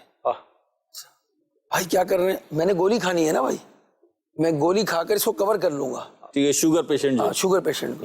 اچھا اس طرح وہ کولیسٹرول کے مریض بھی کر رہے ہوتے ہیں بعض اوقات. ایک اسلامی بھائی کو میں نے دیکھا ہمارے ساتھ کھائے چلے جا رہے ہیں وہ. میں نے کہا بھائی اب آپ کا تو کولیسٹرول ہائی ہے، میں گولی کھا لوں گا نا. تو میں نے کہا کوئی ہاضمے کی گولی ہے، زیادہ کھا لیا تو اپنے جو ہے گولی. بھائی اس کا معاملہ الگ ہے، نہیں خود ہی ڈاکٹر بن جاتے ہیں وہ. تو یہ پرہیز نہیں ہے یہ کہ آپ کولیسٹرول کے لیے گولی کھا لیں. تو شوگر ایک سے کہا تو انہوں نے کہا آج ایک نہیں، ذرا رسگلے اور چمچم زیادہ کھائیں. صاحب آپ جو بات کر رہے ہیں وہ اپنی جگہ بالکل درست ہے، پوری درست ہے، لیکن سوال یہ تھا پرہیز ہے کیا؟ پہلے تو یہ ارشاد فرمانا پرہیز ہے کیا. جی جی دیکھیں پرہیز وہ ہے جس چیز سے جو چیز نقصان دہ ہو اس سے بچنا جو ہے یہ پرہیز ہے. اب اگر وہ غذا کی صورت میں ہو یا وہ چیزیں جو آپ کو نقصان دیتی ہیں، چاہے وہ سن کر ہوں چاہے وہ آپ کو گفتگو میں ہو، ان تمام چیزوں سے. جیسے جھوٹ سے پرہیز کرنا ہے بھائی، بچنا ہے. غیبت سے بچنا ہے، اپنے آپ کو بچانا ہے. غیبت سننے سے بچانا ہے. ایسا ہی ایسی غذاؤں سے بچانا ہے جو آپ کی صحت کو نقصان دے. اور یہ نقصان جب ہوگا آپ کا تو ظاہر عبادت میں بھی خلل واقع ہوگا اور دیگر معاملات کے اندر، کام کاج کے اندر بھی خلل واقع ہوگا. تو اب اس میں جو ہے کچھ اپنے آپ کو سٹاپ لگائیں. ابھی جیسے کہ عید کا موقع ہے، آپ مختلف جگہ جا رہے ہوں گے، کہیں دعوتیں ہو رہی ہوں گے، کہیں آپ کے گھر میں لوگ آ رہے ہوں گے.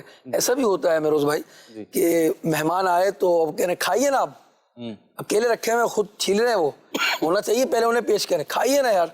3 کھیلے حضرت خود ہی کھا گئے. اور بعض اوقات مہمان ایسے ہوتے ہیں کہ وہ سامنے رکھی ہوئی سمجھ رہے ہیں کہ جناب سب چیزیں صاف کرنی ہے میں نے. جیسے ایک چٹکلا ہے یہ کہ کسی نے کہا حضرت لینا آپ یار، تو کہا حضرت ابھی ایک رسگلہ تو لیا میں نے. یعنی لیے تو آپ نے 9 ہے، گن کون رہا ہے بھائی. اللہ اکبر. ٹھیک ہے نا. وہ اب جو چیز آپ کے سامنے رکھی ہے آپ یہ شاید سمجھ رہے ہیں. میں ان لوگوں سے مخاطب ہوں جو پرہیز کے نام پر جو ہے وہ اس کا کوڑا کر دیتے ہیں پرہیز کا. وہ یہ کہتے ہیں کہ ساری چیزیں مجھے کہہ رہے ہیں یوز می، مجھے کہہ رہی ہیں مجھے استعمال کرو بھائی. چمچم نے بھی کہنا ہے، گلاب جامن نے بھی کہنا ہے، یوز می نہیں، ایٹ می، ایٹ می. مجھے کھانا ہے آپ نے، اور فل ایٹنگ ہے اس کی. کچھ رکیں، انشاءاللہ اس سے صحت بھی اچھی رہے گی، عبادت میں بھی آپ کو لذت ملے گی. عموماً لوگ جو تراویح کے اندر آتے ہیں، کئی لوگ ڈکاریں کھا رہے ہوتے ہیں. بعض کہتے ہیں کہ ہمیں لطف نہیں آتا تراویح پڑھنے کا. اس کی ایک وجہ یہ ہوتی ہے کہ افطار کے وقت کھایا، جب افطار کیا، اور بعض کی افطاری جو ہے وہ مخصوص آئٹمز جو ہوتے ہیں نا وہ دسترخوان بھرا ہونا چاہیے. سید صاحب مجھے کسی نے بتایا افطار کا، اللہ اکبر، میرے تو مفتی صاحب مطلب میں حیران رہ گیا. میں نے بولا آپ کے آنا پڑے گا دیکھنے کے لیے. تو مجھے بتایا کہ افطار کرتا ہوں، افطار میں کھجور کھاتا ہوں، دودھ پیتا ہوں اور فروٹ چاٹ لیتا ہوں. اس کے بعد میں نماز پڑھنے چلے جاتا ہوں. تو نماز پڑھ کے جب آتا ہوں تو پھر جو ہے نا وہ دہی بڑے اس قسم کی جو چیزیں ہوتی ہیں یہ کھاتا ہوں. پھر میں تھوڑی دیر آرام کرتا ہوں، چائے وائے پی کے پھر آرام کرتا ہوں. اور آرام کرنے کے بعد جب عشاء کی اذان ہوتی ہے تو پھر میں کھانا کھاتا ہوں. اللہ. تو کھانا کھانے کے بعد میں مسجد چلا جاتا ہوں، عشاء کی نماز پڑھتا ہوں اور تراویح پڑھتا ہوں. تو پھر جو ہے نا میں کچھ کھاتا ہوا آتا ہوں. کیا کھاتے ہوئے آتے ہیں کہ نا جیسے ایک آدھ روٹی، تھوڑی ایک آدھ بریانی کی پلیٹ یہ کھا لیتا ہوں. یہ باہر کی چیزیں ہی ہے. جی جی. اچھا امیر علیہ سنت ابھی ختم نہیں ہوا. جی اچھا. نہیں ابھی ختم نہیں ہوا. اور یہ ریئل ہے اسٹوری، بندے سے بھی میں ملوا سکتا ہوں. تو پھر وہ کہنے لگے رات کو جو ہے نا میں سونے لگتا ہوں تو دودھ کا 1 گلاس گرم دودھ کا پی کے سوتا ہوں. اور پھر 3 بجے اٹھتا ہوں، پھر 2 پراٹھے، ملائی، دہی اور سالن وغیرہ یہ کھاتا ہوں. تو میں نے پھر کہ نہیں پھر کچھ نہیں کھاتا میں. اچھا 3-4 بجے کے مطلب یہ جو سحری کرتا ہوں نا اس کے بعد کچھ نہیں کھاتا. اللہ بڑی مہربانی ہے آپ اس کے بعد کچھ نہیں کھاتے. یہ بات میں نے آپ سے یوں بھی کی کہ جیسے آپ ارشاد فرما رہے ہیں رمضان، تراویح یا بیماری، تو بہت بڑی تعداد تو اللہ کی رحمت سے وہی ہے نا جو بیمار بہرحال نہیں ہے یا کم از کم اس کی بیماری ظاہر نہیں ہے، تو کیا انہیں بھی پرہیز کی ضرورت ہے؟ دیکھیں ایج وائز بھی اب غور کریں، اب ایک تو گروتھنگ ہوتی ہے جب بچے کی نا، تو اس وقت اس کو غذا چاہیے ہوتی ہے، مگر ایک وقت ایسا آتا ہے کہ کچھ آپ نے اسٹاپ لگانا ہے، کیونکہ اب کے دور میں جس دور سے ہم گزر رہے ہیں نا مہروز بھائی، اس میں بہت ساری چیزیں مصنوعی شامل ہو گئی ہیں۔ ان مصنوعی چیزوں کو جو کھانوں کے اندر، خصوصاً جو باہر کی چیزیں ہیں، جیسے آپ بتا رہے تھے وہ باہر آتے جاتے تراویح کے بعد بھی کھا رہے ہیں۔ جب میں مدنی ماحول میں حاضر ہوا، سعادت ملی مجھے، تو امیر علیہ سنت فرماتے ہیں لوگ رات کو کھانے کے بعد بھی مال پوڑے بھی کھاتے ہیں، یہ کھاتے ہیں، فلاں کھاتے ہیں۔ اب میں نے یہ لفظ جو ہے کئی ایک چیزیں میرے لیے پہلی دفعہ تھی، اسی کام سے میں نیا آباد چلا گیا۔ آپ کو بھی اگر میں دعوت دوں گا، اگر آپ 3-4 بجے نیا آباد چلے جائیں نا، تو آپ کو مختلف قسم کی ورائٹیز نظر آئیں گی، دکانیں کھلی ہیں، لوگ رات کو یہ سب چیزیں بک رہی ہیں۔ مال پوڑا تو کولیسٹرول کا دادا ہے یہ، ہاں، انڈے کو اور اس کے اندر گھی کے اندر اس کو تلنا اور بہت ساری چیزیں اس میں۔ ٹیسٹ ایسا ہے کہ بعض لوگ کہتے ہیں کہ بھائی اس کو ایک کھانے سے مسئلہ حل نہیں ہوگا۔ تو یہ کہ جو آپ بات کہہ رہے ہیں کہ جب عمر بڑھ رہی ہے، اب آپ 35+ ہو گئے نا، تب اپنے آپ کو وہاں کنٹرول کرنا ہے، کچھ اسٹاپ لگانا ہے۔ پھر یہ مصنوعی میں نے بتائی چیزیں شامل ہو گئی ہیں، کلر شامل ہو گئے ہیں، بہت کمرشل بنیادوں پر جو چیز بنائی جاتی ہے۔ اب آپ دیکھیں تیل بہت مہنگا ہو گیا ہے، مگر آپ ماش کی دال کھا کر دیکھیں، تیل بھرا ہوا ہے اس کے اندر۔ یہ کون سا تیل ہے؟ یہ وہ تیل نہیں ہے جو اومیگا 3 سے گزارا ہوا ہے، جو اومیگا 3 والا ہے، یہ وہ تیل نہیں ہے۔ تیل کی بھی قسمیں ہیں۔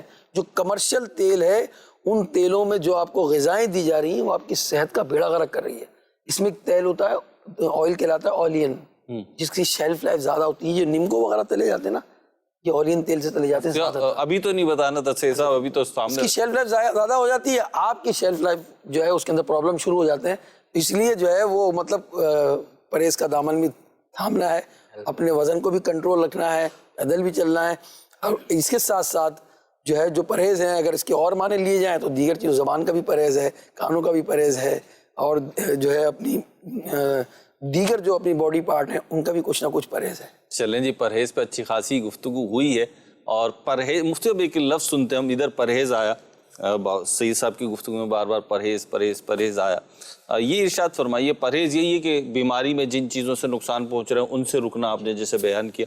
ایک لفظ ہم سنتے ہیں پرہیزگاری، ان کا بھی آپس میں کوئی ریلیشن بنتا ہے نہیں بنتا، اور پرہیزگاری کیا ہے؟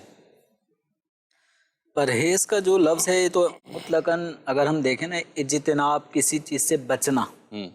تو اب جیسے شاہ صاحب نے ماشاءاللہ کافی حد تک پرہیز کے حوالے سے مختلف چیزوں سے، مختلف ڈائمنشن ہے، ہاں، تو مختلف چیزوں سے ہمیں پرہیز کرنے کے بارے میں کچھ تعلیم دی۔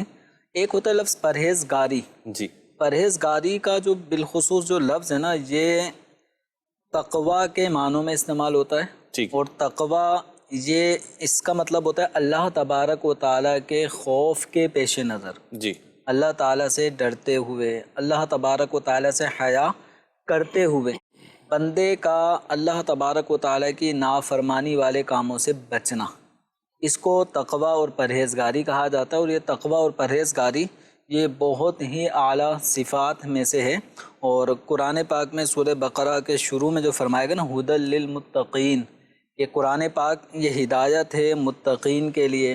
اچھا، ایک اور مقام پہ ھدی للناس، قرآن پاک ہدایت ہے لوگوں کے لیے۔ تو قرآن پاک لوگوں کے لیے ہدایت ہے، ہدایت کا پیغام ہے، لیکن کما حق ہو، اس کی ہدایت سے جو فائدہ اٹھانے والا جو طبقہ ہے وہ متقین کا ہے، پرہیزگاروں کا ہے، تقوی رکھنے والوں کا ہے۔ تو ہمیں جس طرح اپنی صحت کے حوالے سے نقصان دہ چیزوں سے ہم پرہیز کرتے ہیں، اجتناب کرتے ہیں، تو ایسے ہی ہمیں اپنے نامہ اعمال کو بھی گناہوں سے بچانا ہے، اپنے باطن کی بھی اصلاح کرنی ہے، اور اپنے باطن کو بھی کینہ مسلم سے، کدورت سے، عداوت سے محفوظ رکھنا ہے، اور اللہ تبارک و تعالیٰ کی نافرمانی سے بچنا ہے، اس سے بھی پرہیز کرنا ہے، اس سے بھی پرہیزگاری ہمیں اختیار کرنی ہے۔ ٹھیک ہے جی، میں چاہ رہا ہوں کہ ایک سیگمنٹ کے طور پر ایک سوال ہے جس کا میں پورے فورم سے جواب چاہوں گا، وہ یہ کہ مفتی صاحب جیسے بات ہوتی ہے، سید صاحب، وسیم بھائی، جیسے گفتگو کی جاتی ہے کہ جی حالات بڑا تبدیل ہو گئے ہیں، معاشرہ کہاں سے کہاں پہنچ گیا ہے، تنزل ہو گیا ہے، نوجوان نسل سنتی نہیں ہے، یہ وہ ہم سنتے ہی رہتے ہیں، نوحے لوگ پڑھتے رہتے ہیں اس اعتبار سے، معاشرے کے حالات کے، دیگر چیزوں کے۔ تو ہم دیکھ رہے ہیں چھٹیاں بھی منا رہے ہیں، لوگوں سے میل جول بھی ہو رہا ہے، معاشرے میں آمد و رفت بھی ہو رہی ہے.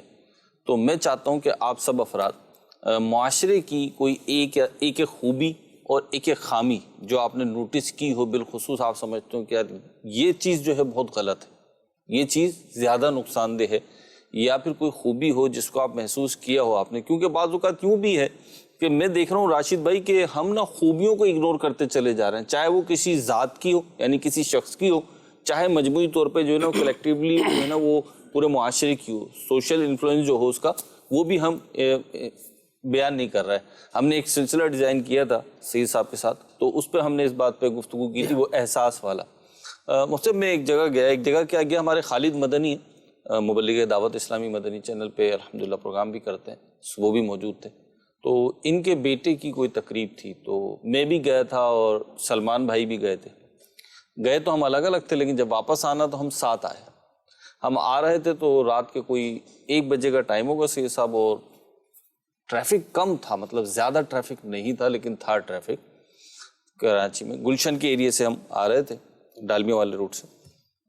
تو جب ہم آ رہے تھے تو اب موسم کون سا ہوگا یہ دیکھ لیں، کنو تھے ٹھیلوں پر، تو سردیوں کا. تو کنو جو ہے نا وہ لے کے جا رہا ہوگا کوئی شخص ہمارے یہاں، جیسے ریڑیوں پر وہ ٹھیلے کے لاتے ہیں ان پہ لے کے جاتا ہے، تو اس کا نا ٹھیلا پلٹ گیا. یعنی وہ روڈ کراس کرنا چاہ رہا ہوگا، گاڑیاں پیچھے سے آ رہی تو اس نے تیزی کے ساتھ چلایا، جو بھی ہوا اس کا ٹھیلا پلٹ گیا. اب ٹھیلا پلٹا تو کیلے تو تھے نہیں کہ ادھر ادھر نہیں جائیں گے، کنوؤں کے تو پیر ہوتے ہیں گویا کے، وہ ادھر ادھر نکلنا شروع ہو گئے. آپ یقین کریں وسیم بھائی، ایک دم نا ایسا لگا روڈ پہ کوئی سگنل لگ گیا اور گاڑیاں رک گئی. آلموسٹ ہماری گاڑی سمیت سب گاڑی والوں نے بریک لگا لیا. اب میں دیکھتا ہوں بعض اوقات میں کہتا ہوں کہ 5 منٹ کراچی کے روڈوں پہ کھڑے ہو جائیں تو کروڑوں اربوں روپے کی تو گاڑیاں گزر جاتی. اچھا وہ لاکھوں لاکھ کی گاڑیاں، مہنگی گاڑیاں، ہر قسم کی گاڑیاں، ایک تو بریک لگا دیا، اچھا سائن تھا نا. دوسرا میں نے دیکھا کہ مجھ سمیت، سلمان بھائی سمیت کئی افراد اپنی گاڑیوں سے اتر آئے، کیونکہ وہ پورا ٹھیلا تھا نا. تو وہ کنو سمیٹ کے پہلے تو اس کا ٹھیلا، اس کی ریڑھی سیدھی کری اور پھر کنو رکھے اور پھر اس کو جو ہے نا وہ بڑھایا. نہ کسی نے ہارن دیا، نہ کسی نے شور مچایا، بلکہ تھپکی بھی دی، اس کو حوصلہ بھی دیا جو سیکنڈزوں میں والے معاملات تھے، اور اس کو سائڈ میں کر دیا. تو سلمان بھائی کی اور میری گفتگو ہوئی اس دن کہ دیکھیں ہم کہتے ہیں معاشرے سے احساس ختم ہو گیا، تو احساس بالکل ہی مر نہیں گیا ہے.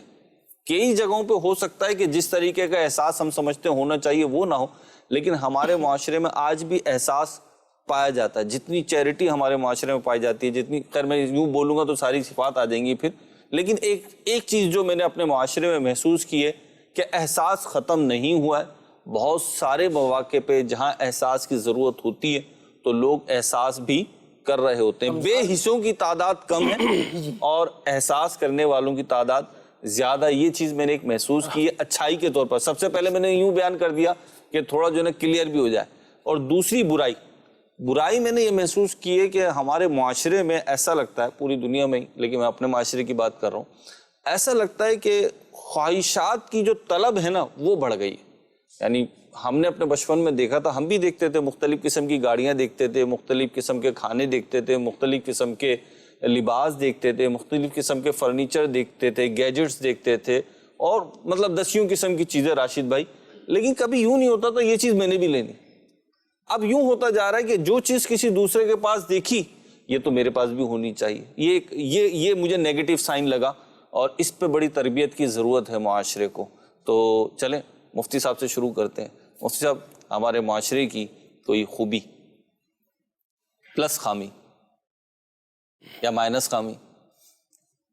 اب ایک خوبی جو ہمارے معاشرے میں اللہ کے کرم سے پائی جاتی ہے، جی، تو جیسے اگر کوئی ضعیف خاتون ہیں اور چلا نہیں جا رہا تو الحمدللہ ایسی ضعیفہ خاتون کو بھی، یا آدمی ہو ضعیف، تو ان کو راستہ کراس کرنا یا ان کے ہاتھ دینے سے ان کو آگے ان کے سہارا دینا. اور اسی طرح اگر راستے میں جا رہے ان کو کہیں جانا ہے جی، تو اگر سہولت موجود ہو تو اپنی گاڑی میں بٹھا کر، بائک پہ بٹھا کر ان کو 2-3 کلومیٹر یا جانا چاہتے ہیں وہاں تک پہنچا دینے کا یہ جذبہ الحمدللہ ہمارے درمیان موجود ہے. واقعہ سناؤں آپ کو اس پہ؟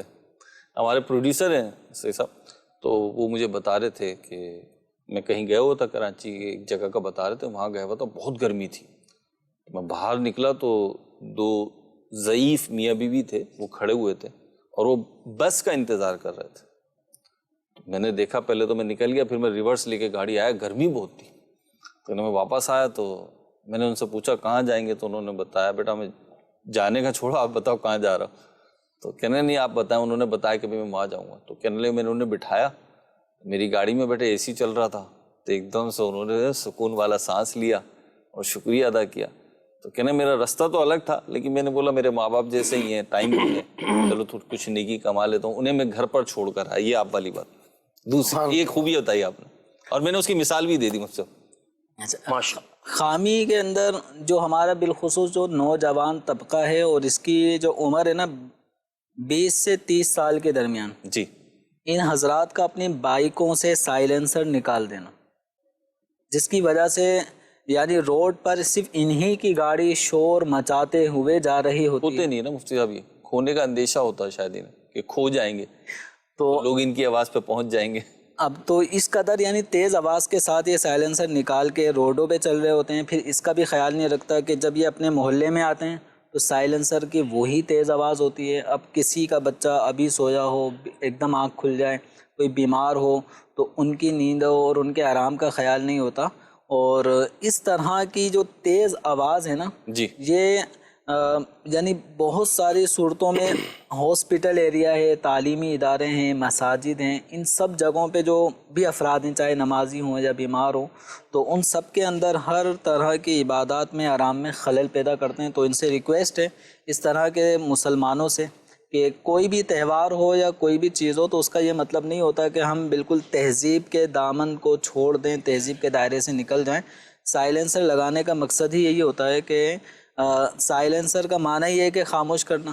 تو ہماری اس جو بائک کی موٹر ہے اس کا ساؤنڈ کو کم کر دیا جائے.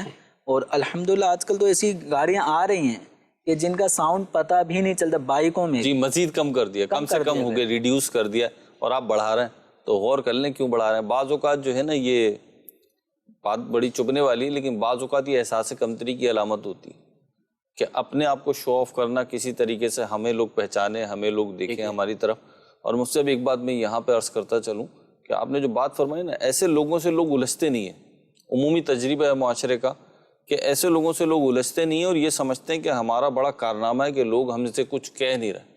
تو آپ کا کارنامہ نہیں ہے، آپ کی شرنگیزی ہے کہ لوگ منہ لگنا نہیں چاہتے کہ ہم کچھ کہیں گے تو آپ بدتمیزی کرو گے. تو لہٰذا اپنی بھی عزت بچائیں اور دوسروں کا بھی سکون غارت نہ ہونے دیں. جی وسیم بھائی. جی مہروز بھائی، ہمارے معاشرے کی ایک خوبصورتی جو نظر آتی ہے وہ یہ ہے کہ خاندانی نظام کا مضبوط ہونا. یہ الحمدللہ رب العالمین ہمارے معاشرے کے اندر بڑا خوبصورت پہلو ہے کہ رشتہ دار آپس میں بڑے اچھے طریقے سے ان کا ملنا ملانا ہے. جیسے کہ آج کل اگر عید پہ ہم دیکھ رہے ہیں جی تو بہن بھائیوں کا آپس میں ملنا. آپ کہاں دیکھ رہے ہیں؟ سوشل میڈیا پہ تو رشتہ داروں کا اچھا ملنا ملانا نہیں. ہاں نہیں، سوشل میڈیا دیکھیں پلس مائنس ہر جگہ پہ ہوتے ہیں، لیکن میں پھپھو جو ہے کوئی چڑیل بن. میں نے کچھ عرصہ پہلے ایک رپورٹ پڑھی تھی جس میں یہ چیز سامنے آئی کہ کچھ ممالک ایسے ہیں کہ جن میں لوگوں کے ذہنی امراض میں مبتلا ہونے کی کچھ وجوہات ہیں. جی ان میں سے ایک وجہ جو ہے انہوں نے بڑی واضح طور پہ لکھی تھی کہ لوگ اس وجہ سے ذہنی مرض میں مبتلا ہو رہے ہیں ان ممالک کے کہ وہ شادی کے بعد اپنے خاندان سے بالکل کٹ جاتے ہیں. جو شادی کے بعد اونلی فیملی سسٹم، اور اس میں بھی ایک دوسرے کے ساتھ آپس کی اپنی پرابلمز ڈسکس نہیں کرتے میاں بیوی، کیونکہ وہ بھی آپس میں مصروف ہوتے ہیں بہت زیادہ کام کے اندر. یہ پریکٹیکل ہے، یہ اوورسیز میں پریکٹیکل ہے. لوگ نہیں ملتے، مکانات چھوٹے چھوٹے ہیں، گارڈن بڑا ہوگا، مکان چھوٹے ہوں گے، آدھا وقت آفس، اس کے بعد گھر، عزیزوں سے ملنا نہیں. جو یہ باتوں سے باتیں کرتے ہیں جو جواب نہیں دیتے. ٹھیک ہے، اس میں باپو شریف کا پریکٹیکل ہے. اب میں نے تو وہ رپورٹ پڑھی تھی، اس میں انہوں نے یہ لکھا کہ یہ لوگ اتنی ذہنی کوفت کا شکار ہو جاتے ہیں باپو شریف کے بالآخر یہ لوگ خودکشیاں تک کر لیتے ہیں. پاکستان میں ہمارے ہاں اگر ہم دیکھیں تو صحیح ہے کہ اس میں کمزوری نظر آئی ہے، لیکن الحمدللہ رب العالمین ابھی بھی ہم دیکھتے ہیں کہ اب جس طرح میں اگر اپنا پریکٹیکل عرض کروں تو میں کل اپنے بھائی کے گھر پہ تھا. جی ٹھیک ہے، پرسوں میرے بھائی ہمارے گھر پہ تھے. ہمارا آپس میں ملنا جلنا. اب یہ جو ملنا ملانا ہے نا، یہ اسلام کو بھی محبوب ہے، اسلام کا بھی پسندیدہ ہے. اب اس میں آپس میں ڈسکشن کرنا، بیٹھ کر بات کرنا، اور بالخصوص دعوت اسلامی کے مدنی ماحول کی برکت سے سب دینی ماحول ہے، تو اس میں کئی دینی موضوعات پہ بڑی تفصیلی گفتگو ہوئی اور اس میں کچھ سیکھنے کو ملا، کچھ چیزیں بیان کرنے کو ملی. بڑا اچھا ماحول تھا. اب یہ وہ چیزیں آپ کے گھر تو کلاس ہی لگ جاتی ہوگی نا، شیخ الحدیث صاحب کلاس لگا لیتے. شیخ الحدیث صاحب ہمارے گھر میں ماشاءاللہ موجود ہیں، بڑے بھائی. تو کل انہوں نے کافی سارے اہم ترین شرعی مسائل پر گفتگو تھی، تو انہوں نے توجہ دلائی. جہاں پہ یہ بات میں عرض کر دوں مدنی چینل کے ناظرین کے لیے، یہ تو خیر خاص ہے نا کہ ایسا دینی ماحول، پھر ایسی گفتگو. لیکن اگر گھر ہی کے معاملات پہ گفتگو ہو رہی ہے، یعنی کسی کی اچھی بات پہ گفتگو ہو رہی ہے، یا کسی کے کمزور پہلو پہ بھی شریعت نے جو ہمیں ایک دائرہ دیا ہے اس کے اندر رہ کر بات ہو رہی ہے. مثال کے طور پہ میں اپنے بڑے بھائی سے بات کر رہا ہوں، کسی کی کمزوری کی بات کر رہا ہوں کہ بھائی اس کے اندر یہ معاملہ ہے، یہ غلط بات ہے، اس کو آپ سمجھائیں، مطلب وہ کہنے جیسی ہے. تو یہ بھی تو ایک پوزیٹیو ہے نا وسیم بھائی. پرابلم تو یہی ہے کہ پرابلم ڈسکس نہیں ہو رہی ہے جو آپ کہہ رہے ہیں. مہروز بھائی یہی عرض کر رہا ہوں کہ یہ جو جن ممالک کے اندر لوگ اس وجہ سے خودکشیاں کر رہے ہیں، الحمدللہ ہمارے ہاں یہ حالات ہیں کہ ہم ڈسکس کرتے ہیں اپنی پرابلمز کو، اپنے مسائل کو اپنے رشتہ داروں کے ساتھ، اور ان کا کوئی اچھا حل بھی نکل آتا ہے، کوئی نہ کوئی معاونت ہو جاتی ہے. تو یہ ایک تو خوبی ہمارے معاشرے کی. دوسری اگر خامی کی بات کریں تو بے صبری یہ بہت زیادہ نظر آتی ہے. اب اگر آپ ٹریفک میں دیکھ لیں تو کہیں پہ اگر ہلکا سا کوئی رکا ہے تو آپ نے تو ایک پلس میں دے دی تھی مثال، لیکن ایسا عموماً جو دیکھا جاتا ہے اگر کسی نے ہلکی بھی گاڑی کر لی نا کسی وجہ سے، آگے رکشے والے نے گاڑی کی وجہ سے روک دی، کوئی کھڈا آ گیا، اب یہ پیچھے پوں پوں پوں پوں بغیر سوچے سمجھے ٹماٹم چل رہے ہوتے ہیں. صحیح ہے. تو یہ جو بے صبری والا انداز ہے نا، یہ بہت کوفت میں مبتلا کر دیتا ہے. آپ نے بڑی شدت سے جو ہے نا خوبی بھی محسوس کی ہے اور خامی کو بھی آپ نے بڑے شدید ترین انداز پہ محسوس کیا. اللہ پاک آپ کو عافیت عطا فرمائے. اور یہ ڈسکس کرنے کا ایک مقصد یہ بھی ہے کہ اگر یہ خوبی آپ میں ہے تو شکر بجا لائیں اور اس کو کنٹینیو کریں، اور اگر نہیں ہے تو اپنائیں. اور جو خامی بیان ہو رہی ہے اس پہ بھی غور کر لیں کہ خدا نہ خواستہ اگر یہ آپ کی ذات کا حصہ ہے، اس خامی کو بڑھانے میں آپ کہیں شامل ہیں تو اپنے آپ کو اسکپ کر لیں اور گناہوں بھری خامیوں سے توبہ بھی کریں. راشد بھائی کیا کہیں گے؟ میں نے جو محسوس کیا ہے مہروز بھائی، پاکستان کے، چونکہ آپ نے یہاں کے معاشرے کے حوالے سے پوچھا ہے کہ کون سی خوبی ہے اور کون سی خامی ہے. خوبی جو خاص طور پر مجھے نظر آئی، ویسے تو عمومی طور پر پاکستان میں، لیکن پچھلے تقریباً 22-23 سال سے کراچی میں ہوں میں، تو کراچی میں خاص طور پر میں نے جو خوبی محسوس کی، یہاں پر مذہبی لوگوں پر یعنی کہ لوگ بہت اعتماد بھی کرتے ہیں اور لوگ ان کی رسپیکٹ بھی بہت کرتے ہیں. اور اسی طرح مذہب کی آزادی جتنی پاکستان میں ہے، میں سمجھتا ہوں شاید دنیا میں کہیں نہیں ہوگی. الحمدللہ اطمینان کے ساتھ ہم اپنے جو مذہبی عبادات کر سکتے ہیں، ان کو سیلیبریٹ کرتے ہیں. جو تہوار ہیں ہمارے مذہبی تہوار بڑے جوش و خروش سے ہم منا سکتے ہیں اور مناتے ہیں. اور اسی طرح مذہب پر عمل کے حوالے سے ہمیں بہت آسانیاں ہیں. اور خامی جو نظر آتی ہے مہروز بھائی وہ ہے ناشکراپن. یعنی لوگوں میں تقریباً دیکھا جائے تو اللہ تبارک و تعالیٰ نے نعمتیں بہت ساری دی ہوتی ہیں، لیکن وہ ان نعمتوں پر نظر کرنے کی بجائے وہ ان چھوٹی چھوٹی چیزوں کی طرف توجہ دے رہے ہوتے ہیں کہ جو بالکل نارمل سی ہوتی ہیں. مجھے ایک واقعہ یاد آیا کہ ایک بادشاہ کے محل کے قریب ہی اس کے ایک ملازم کا گھر تھا. تو وہ بڑا خوش فیملی رہتی تھی نا، بہت آسائشوں میں بڑے سکون کے ساتھ وہ رہتے تھے. کون، بادشاہ یا وہ ملازم؟ وہ ملازم کی جو فیملی تھی. اب بادشاہ اوپر چھت سے دیکھتا تھا کہ یہ بڑے خوش رہتے ہیں. بادشاہ کہتا میں پورے ملک کا بادشاہ ہوں، مجھے ٹینشن رہتی ہے اور یہ بڑے خوش رہتے ہیں، پرسکون اوپر سو جاتے ہیں. اچھا نہیں، بادشاہ نے ڈسکس کیا اپنے وزیر سے، کہا کہ یار یہ کیا معاملہ ہے، میرے پاس دولت بھی ہے، اتنی بادشاہت بھی ہے، میں ٹینشن میں رہتا ہوں، سکون سے نیند نہیں آتی، اور یہ فیملی بڑے پرسکون رہتے ہیں. تو اس نے وزیر نے کہا بادشاہ سلامت، بات یہ ہے کہ آپ 99 والا فارمولہ استعمال کریں، آپ کو پتہ چل جائے گا کہ یہ کتنے خوشحال ہیں. بادشاہ نے کہا وہ کیا؟ اس نے کہا ایسا کریں کہ ایک تھیلی میں آپ 99 سکے ڈالیں، یعنی کہ 99 اشرفیاں وہ ڈالیں اور اس کے گھر کے باہر رکھوا دیں، اور اس کے اندر ایک پرچی لکھوا دیں کہ 100 جو سکے ہیں وہ تمہارے لیے ہیں بادشاہ کی طرف سے. اب وہ تھیلی اس کے گھر کے باہر رکھوا دی گئی. تو اب وہ بندہ کسی باہر کے کام سے نکلا تو اس نے دیکھا کہ اشرفیوں کی تھیلی، جلدی اٹھائی گھر کے اندر لے کر گیا. جب گننا شروع کیے تو پتہ 99، لیکن پرچی پر لکھا تھا 100. میں نے کہا یار 100، پھر دوبارہ گنا، پھر بھی 99. تیسری بار گھر والوں کو ساتھ شامل کیا، پھر بھی پورے 100 نہیں ہو رہے. گھر کے باہر آیا، ڈھونڈنا شروع کیا، بھی ایک سکہ کہاں چلا گیا. اس کے بعد جھگڑا شروع ہو گیا گھر والوں کو بھی، تم لوگ اچھی طرح دیکھتے نہیں ہو، تلاش نہیں کرتے ہو. اب وزیر نے کہا بادشاہ سلامت دیکھیے یہ بندہ 99 جو اس کو اشرفیاں ملی ہیں اس پر خوش نہیں ہو رہا، ایک سکے کی وجہ سے یہ ٹینشن میں ہے. یعنی اگر یہ ان 99 چیزوں کو دیکھے، 99 اشرفیوں کو دیکھے تو اسے شکر کا مقام ہے، لیکن ایک اشرفی کم ہونے پر یہ ناشکراپن کا اظہار کر رہا ہے. تو یہ جو خامی ہے نا معاشرے کے اندر کہ ناشکراپن، اپنی خواہشات کو ہم اپنی ضرورتیں سمجھ بیٹھتے ہیں، یہاں سے معاملات خراب ہوتے ہیں. بڑا ایک مشہور مقولہ ہے کہ خواہشات جو ہے نا یہ بادشاہوں کی بھی پوری نہیں ہوتی لیکن ضرورتیں غلاموں کی بھی پوری ہو جاتی ہیں. تو اپنی بیجا خواہشات کے پیچھے اپنے آپ کو ناشکر پر میں مبتلا کرنے کی بجائے اللہ تعالیٰ کی ان نعمتوں کو دیکھیں جو اللہ پاک نے بن مانگے آپ کو نعمتیں دی، تو انشاءاللہ آپ کے اندر شکر کا مادہ پیدا ہوگا. سمرائز کیا ہوا 2 لائنوں میں ہمارا؟ سمرائز یہ ہوا کہ اللہ تعالیٰ کی نعمتوں پر شکر کریں اور اس شکر پر اللہ تبارک و تعالیٰ کی بارگاہ میں یہ التجا کریں کہ یا اللہ پاک مجھے اپنا محتاج رکھنا، مخلوق کی محتاجی سے بچا لینا. بس ٹھیک ہے جی. عدنان بھائی، سید صاحب کے پاس آخر میں، مفتی صاحب سے شروع کیا، سید صاحب پہ اختتام کریں گے. آپ بھی مائک اٹھائیں نا. مائک لگا ہوا ہے. ہمارے معاشرے کی کوئی ایک خوبی، ایک خامی، مختصر الفاظ. خامی تو یہ ہے کہ مثال کے طور پر اگر دیکھا جائے آج کل اگر بندہ جا رہا ہوتا ہے کہیں سے تو جگہ جگہ جو ہے وہ صفائی بالکل نہیں ہے، گٹر پانی نکل رہا ہے، کہیں سے صفائی کا خیال نہیں رکھتے. جی صفائی نفس ایمان ہے، لیکن دیکھا جائے تو صفائی کا بڑا فقدان ہے. ٹھیک ہے.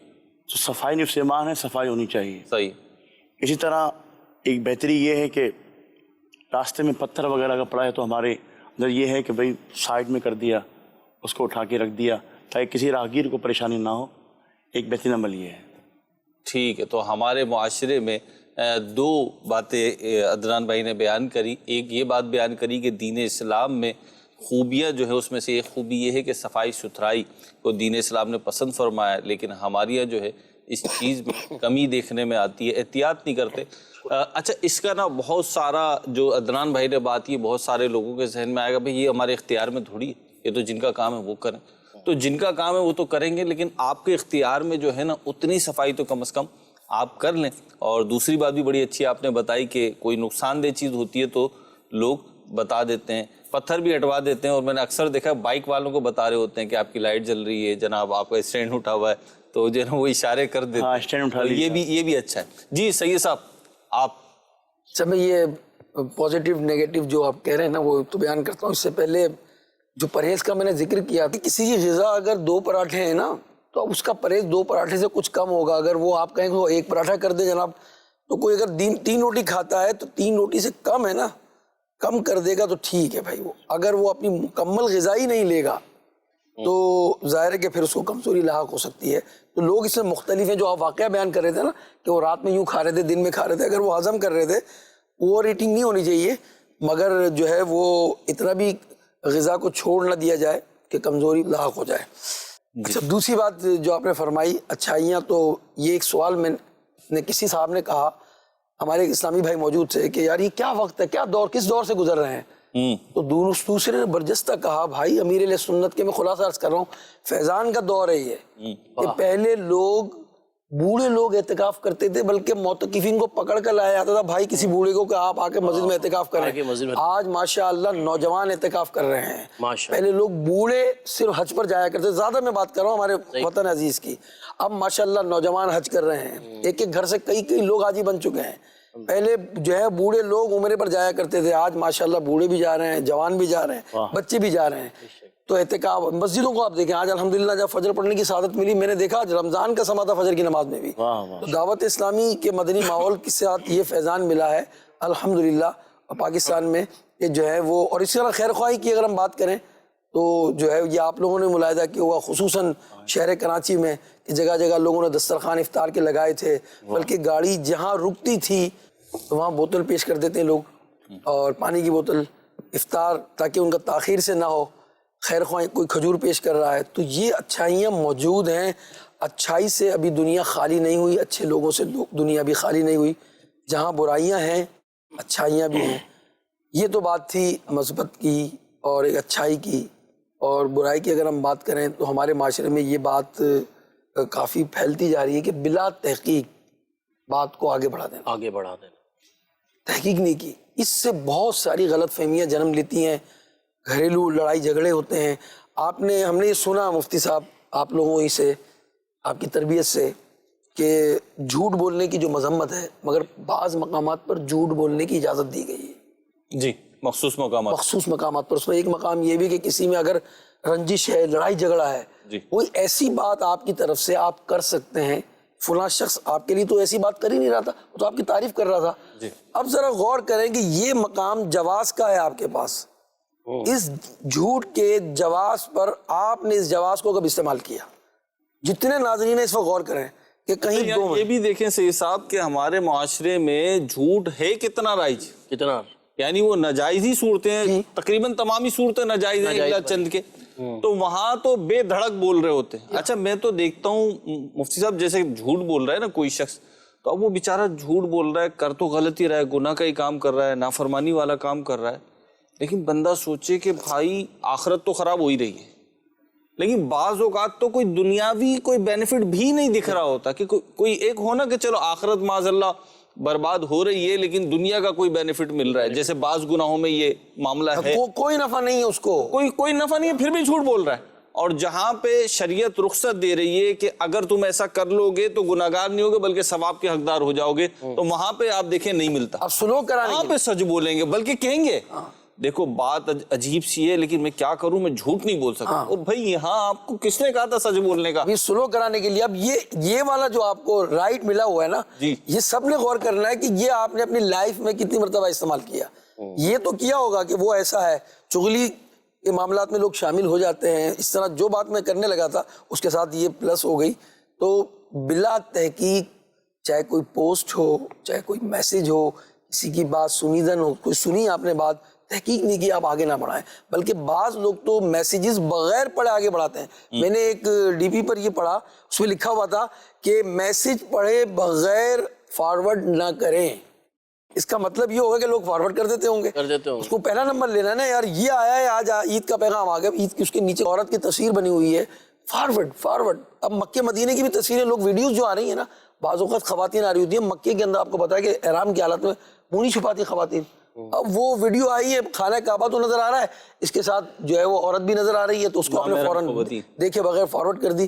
تو اور اسی طرح جو خبریں آتی ہیں ان کو بلا تحقیق جب تک آپ کو کنفرم نہ ہو جائے اس کو فارورڈ نہ کریں، آگے نہ بڑھائیں. چاہے وہ موبائل کا معاملہ ہو یا زبانی کوئی بات ہو آپ تک پہنچی ہو، اس کی تحقیق کریں. ورنہ گھر آج رنجشوں اور تکلیفوں اور ٹوٹنے کی ایک وجہ یہ ہے کہ بلا تحقیق باتوں پر اعتبار کر لینا اور پہنچا دینا. کیا بات ہے.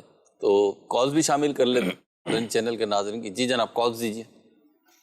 پیارے پیارے میٹھے میٹھے مہروز بھائی کیسے ہیں؟ خیریت سے؟ عید مبارک جناب، عید مبارک، عید مبارک. اللہ پاک آپ کو سلامت رکھے، آپ کا اقبال بلند فرمائے.